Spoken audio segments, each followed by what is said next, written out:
collaboration with the Cyprus Mail, this is the Cyprus News Digest with Rosie Haralambous.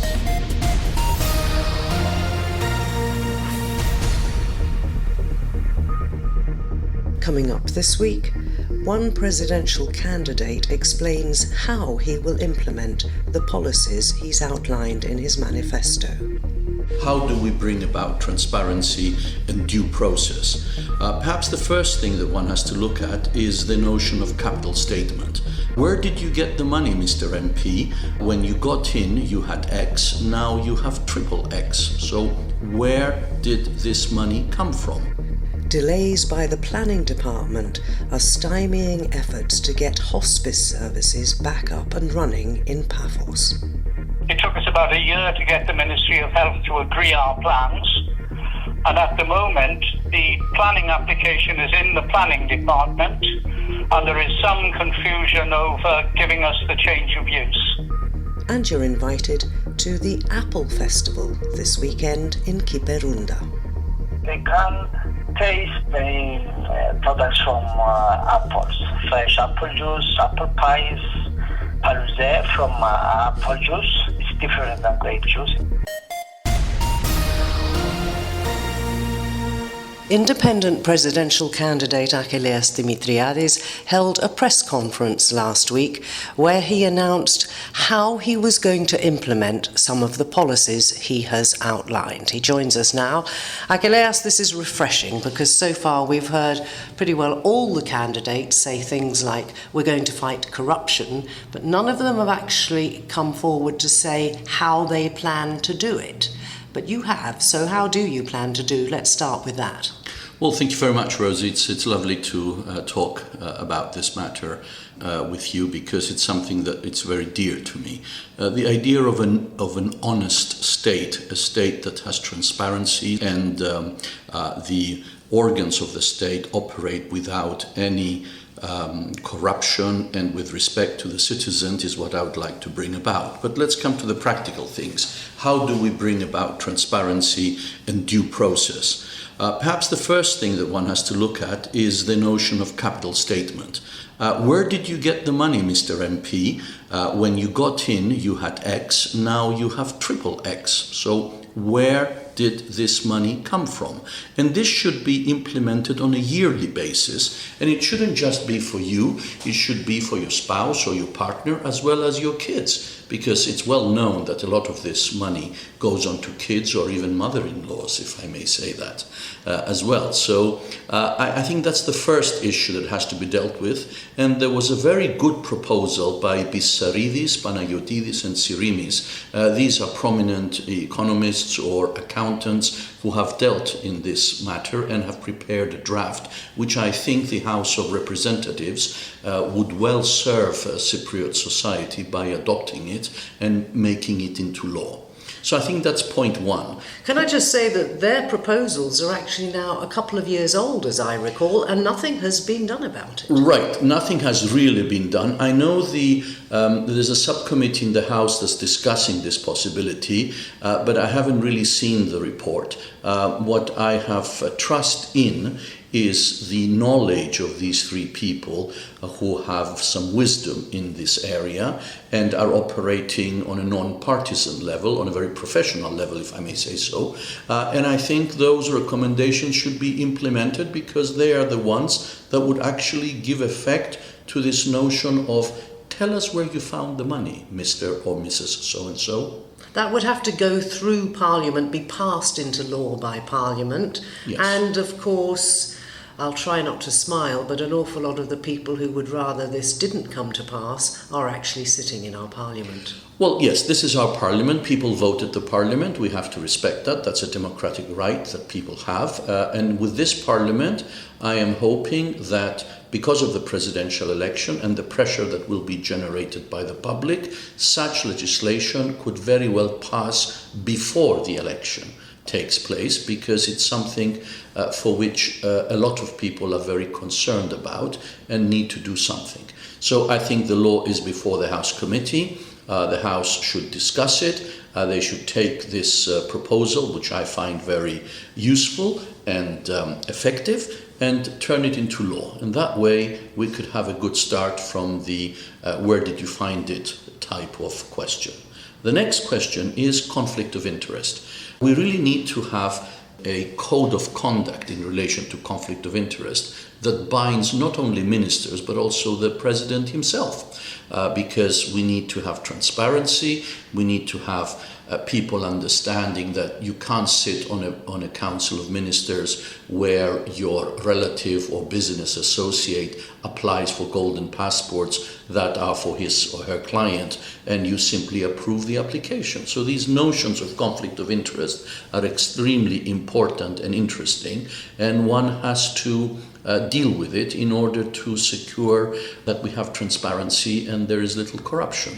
Well, can I just say as well, how far would that extend to civil servants? Because the problem in Cyprus is that, as you know, almost everybody is somehow related to everybody else, and we have a very large civil service, so it must be almost impossible to have somebody making decisions that doesn't somewhere down the line possibly have a relative or somebody that might benefit. Yes, obviously there's a small place and that's a possibility, but that cannot be a reason not to apply the system of conflict of interest in a very strict form at the level of ministers, deputy ministers, director generals and directors of departments, which have to abide by this. Of course, in the civil service there is the notion of conflict of interest. Of course it hasn't been served very well, and that's why we have a lot of problems. But that brings me into the regulation or the supervision, if you like,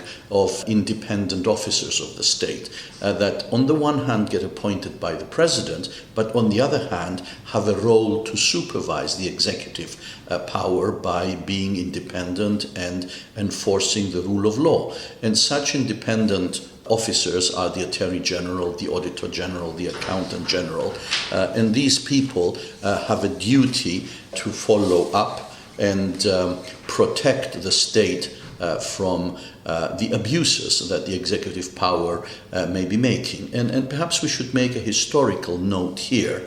You will recall that Cyprus was a bicommunal state. In 1963, the Turkish Cypriots decided to leave, and we won't get into that. But the fact of the matter is that a lot of the checks and balances that our constitution had created were based on the two communities. If the one community leaves, then the other community has in terms of the president, nearly absolute power. And that power must be curtailed in order to have checks and balances in the system.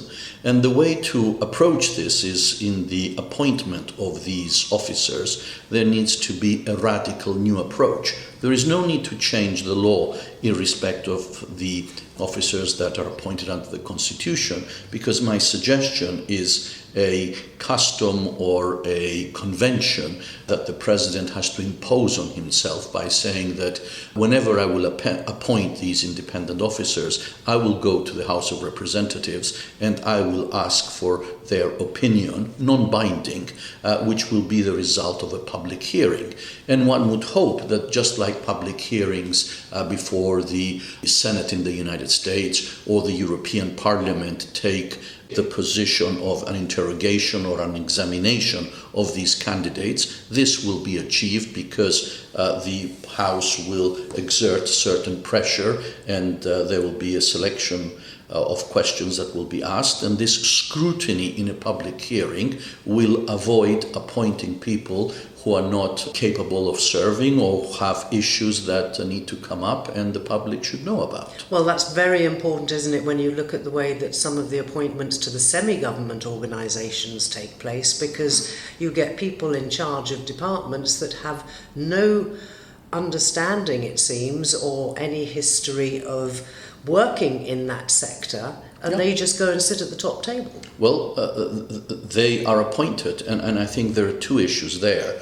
One is, how are these people appointed? And at least for the heads of the boards of directors or whatever board or whatever body is coordinating, there should be also hearings before the House of Representatives. We may need to amend the law, but by convention the president can do it, but also I think we need to introduce a system whereby citizens, people who are interested in taking up this job, should be able to write to the executive authority and say, I am interested to run for this, here is my CV, can you please consider it? And then we can have a board which would consider this matter on a technical level. And for example, if you want to go to the telecommunications authority, a basic understanding of telecommunications or electrical engineering would be a must. I mean, if you are a marine biologist, I think you would not serve well the telecommunications authority, even though you'd have a great job in saving the environment and the sea. But we need to really do something about that.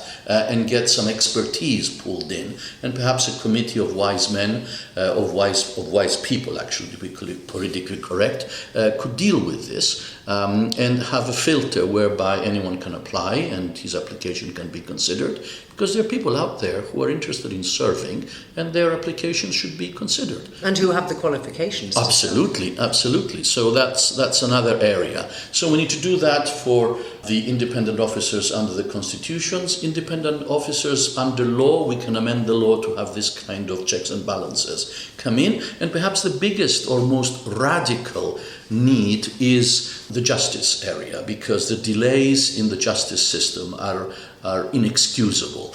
You cannot have 5, 6, 7, 8 years to get a judgment out of the first instance court and then go on appeal and get another 5, 6 years to finish with it. You cannot compete with Ireland, for example, where in 6 months the commercial court will adjudicate on your case and you have 10 to 12 years for the matter to be dealt with in Cyprus. It's again a question of competitiveness of the country, but it also, I think, touches the fabric of democracy on our island, because delayed justice is not just a personal matter anymore. It's not justice delayed is justice denied. I think we go one level up, and here it is justice delayed is democracy denied, because the matter is so widespread that actually the fabric of our society and the way democracy operates is affected. Has anybody ever worked out what the cost to the country is of these delays? Yeah, well, I don't know if there's been an actual study. I actually know the cost because I suffer the consequences every day I go to court, and I see that. And perhaps what is radical and what needs to be dealt with is that we break the problem down into its two components. One is to restore confidence in the system. And in order to restore confidence in the system, you have to build it and give it the speed with which you expect it to operate in the future. And so new cases will have to have a fast track, which will be the 6 to 12 month resolution time. And then for the backlog, you go out and you hire expertise and services and you clean the backlog. But it is of paramount importance to get the country back on track and increase the speed of the award of justice, because it doesn't affect individual rights only, it affects the fabric of our society. The other thing that I think you talked about was this business of double pensions. Now we see the same faces from being an MP to becoming a mayor, and then from retiring as a mayor, and you thought retired, being hired by the government as a special advisor on something else, and they get a pension for every job they've done, don't they? I think the pension issue is ridiculous. I mean, we really have to have a provision in the law that says we can only have one pension, perhaps the highest one, so that we are fair. And the fact that you did 2 or 3 other jobs shouldn't really change the amount that you are getting. So that is the abolition of various unreasonable privileges that certain officers enjoy. Those have to do perhaps with the limousines that one wants to buy for ministers or deputy ministers. There was a case about a week or 2 ago. They were going to buy 2 new limousines of about 65,000 euros each, and in fact in the end, after some pressure from the civil society, the House of Representatives rejected the purchase, which was good. But we really have to have some sort of committee that will look at this and abolish them, and you can abolish them for the future, for the new ones, and for the other ones you need to phase them out somehow in order to be fair in how taxpayers' money is being given out, because at the end of the day it's a taxpayers' money that you're dealing with, and one has to be very stingy with the way this money is given out. Well, and I think that there's also on record a lot of cases where the people who at the moment enjoy those limousines use them for personal things rather than only for when they're on the job. Oh yeah, I mean, why can't we have a carpool? There's a carpool for every minister, and they have to plan the week and order a car, and like they do in Brussels, if you need to do it. There is a carpool for officials. Why does the car have to take the kids to school or go fetch the shopping? Why does that have to be the case? So I think there is a lot of room for improvement. There is a lot of scrutiny that requires application, and that will do away with a number of these unreasonable privileges that are applicable. I also want to do something on the respect of private life. You remember the black van and the telephone tapping? That was hushed up in Cyprus. In the end, there was something like 975,000 administrative fine, and then in the criminal case the natural persons got away with it scot-free, and then the company got a 25,000 fine. So that I don't think was dealt with properly. In fact, the scandal broke out in Greece. It is now in the European Parliament being examined, and I would not be surprised if it comes back to Cyprus and looks for these problems. But that begs the question of where is the law to regulate telephone tapping by the state? And the answer is there is no such law. Of course, you need to have it for national security, for prevention of crime, and then you give certain power to a court normally, or to an independent authority for which the executive power applies to, and then everybody else is excluded from tapping. What we have now is a government which has the capability of doing it and applies at will, and we have no system to supervise this. And that's scary, if I may use that expression, because private life and privacy of communication is pretty sacred in my mind, and that shouldn't be affected in the way that it's happening, or in the way that we've seen it happen. So these are really the issues that have to be dealt with, and I think corruption has reached alarming levels. I mean, you look at the indicators from the EU, you look at the indicators from the World Bank in the last 10 years, it's ridiculous where we are. And I mean, simple things. You used to travel abroad and you'd say you're from Cyprus and you'd hear good words. Now you travel abroad, you say you're from Cyprus, and they say, yeah, are you selling a passport? Could I buy one? I mean, that is a joke on the country. And this administration has got us to that level. We need to get rid of this administration. We need to get some new phases in. We need to clean up our act, give some prospect to our country, and solve the Cyprus problem as well. We haven't even touched on that, but can I just ask you how all of this was received and what questions came back at you when you talked to the press last week? Well, it was well received, I think, because most people published it and there was a lot of discussion. A few questions, I may say, because at the time, I guess, there were other issues being dealt with. But I think the biggest question is, how are you going to do this? That's really the big question. And the answer is political will. If the people give you a mandate and elect you at the highest office, you have the moral high ground and the legal power to take action on the points I have raised without even having to go to Parliament. For the President to accept that for the appointments of the independent officers, he will submit himself to a public hearing of the candidate before the House of Representatives requires no change of law.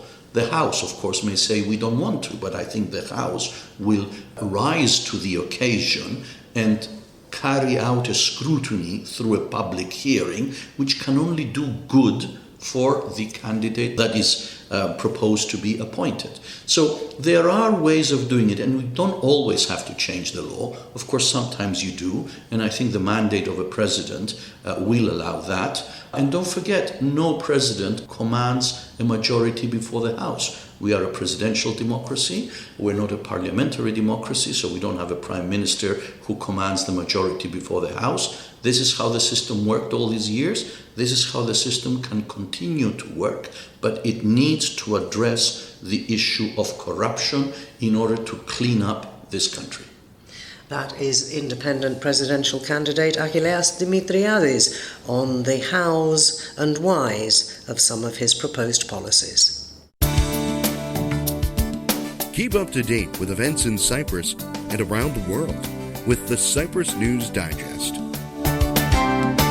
Palliative care is of prime importance to anybody involved in any way whatsoever with people who suffer from cancer.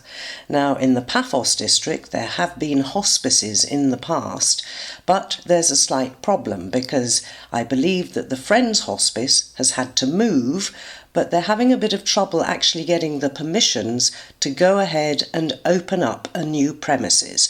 The president of the Friends Hospice Foundation is Chris Jones. He joins us now. Chris, can you tell us what exactly the problem is? Because my understanding from things I've read online is that you had to close the premises you were operating from, but somebody gave you a house so that you could move and start up again. Absolutely correct.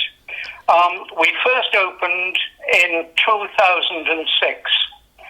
And between that time and when we had to close in 2019 because of COVID and we ran out of funding, and our home in one of the hospitals in Paphos wanted to become a YESI hospital, so we had to close at that point. But up until that point, we had looked after about 2,000 patients, free of charge, 70% of them Cypriots.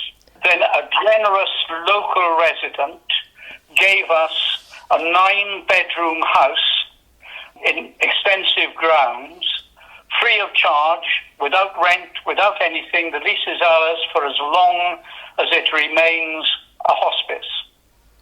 No strings, nothing. It took us about a year to get the Ministry of Health to agree our plans.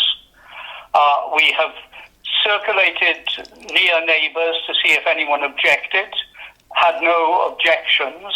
And at the moment, the planning application is in the planning department, and there is some confusion over giving us the change of use. We have almost all the funding necessary to complete the project, but we are hamstrung because we can't start work. And our huge fear is that our money is safe, but inflation is starting to eat into it. And more importantly, there are patients from all over the Paphos district who need our help. We would have 6 beds, and we're unable to give them the help they require.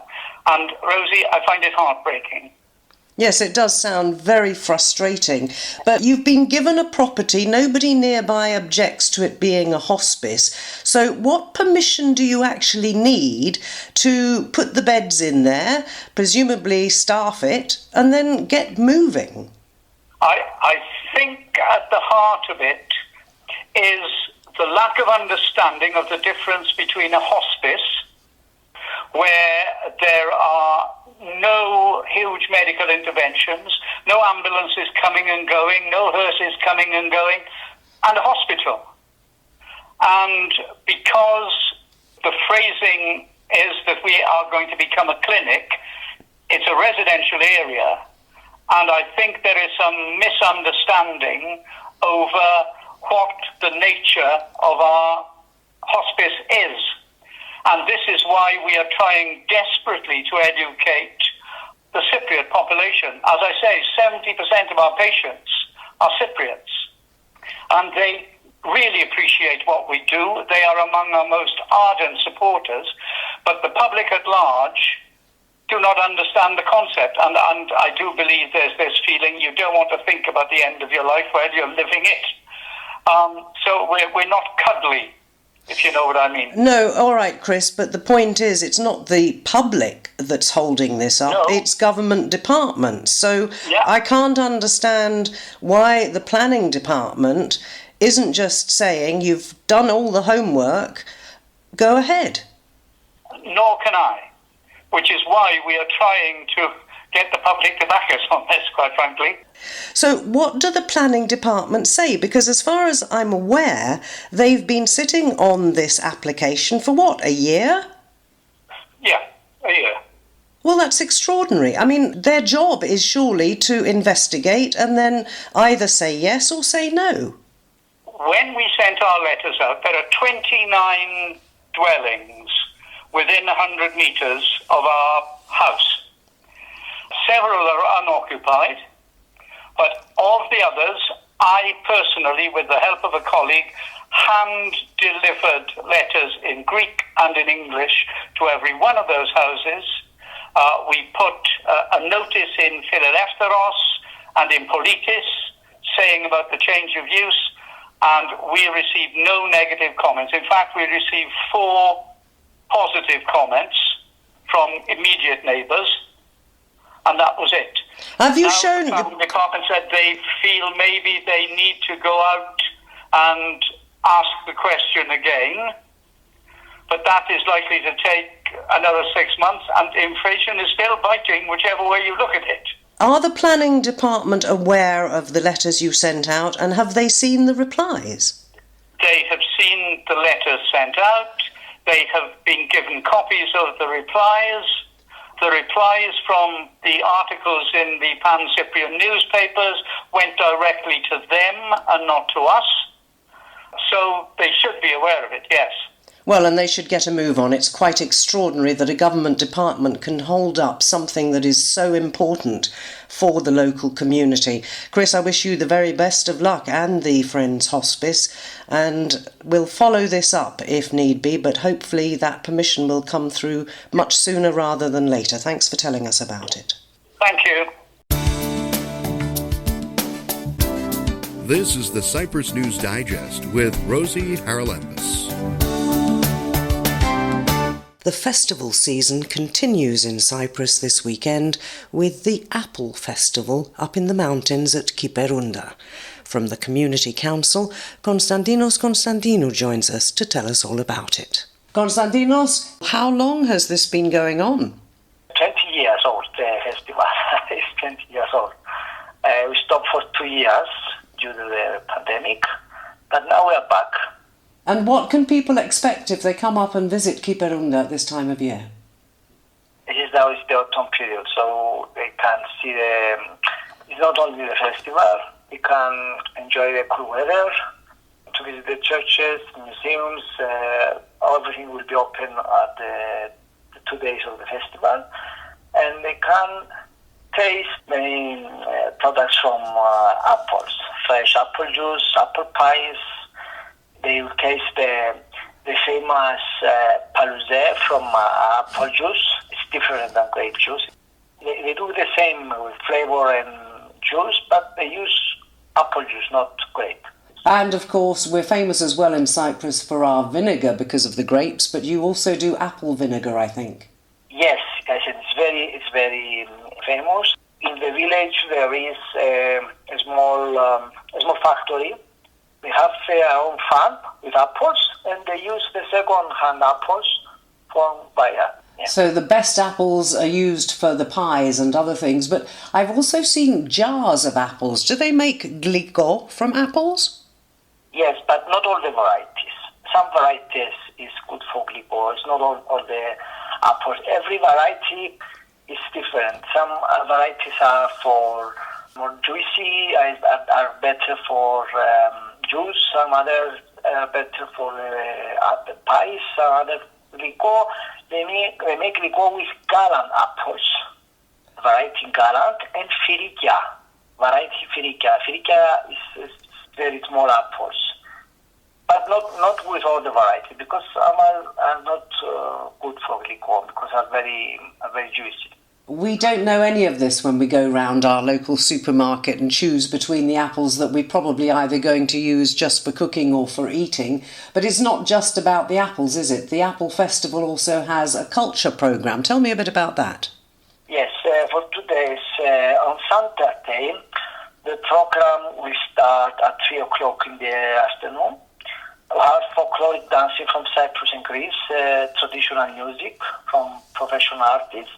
On Sunday, the program starts at 11 o'clock in the morning, and we have, again, dancing from traditional dancing groups, and at 9 o'clock, we have a competition, tasting competition from many different apple recipes, and some chefs, they taste and they write down the most famous apple pie or the most famous apple glicot. And the program continues in the afternoon with traditional dance, traditional music, different groups, and they all the day. So it's really a panairi up in Kyperounda, isn't it? Yes, all day, for 2 days, yes.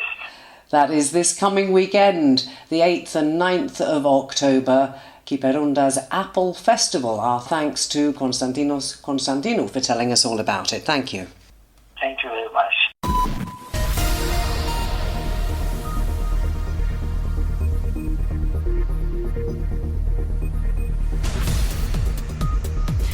Well, that about wraps up this edition of the Cyprus News Digest. Many thanks for your company. Hope you'll join me next week. Till we meet again, take care and God bless. Bye-bye now.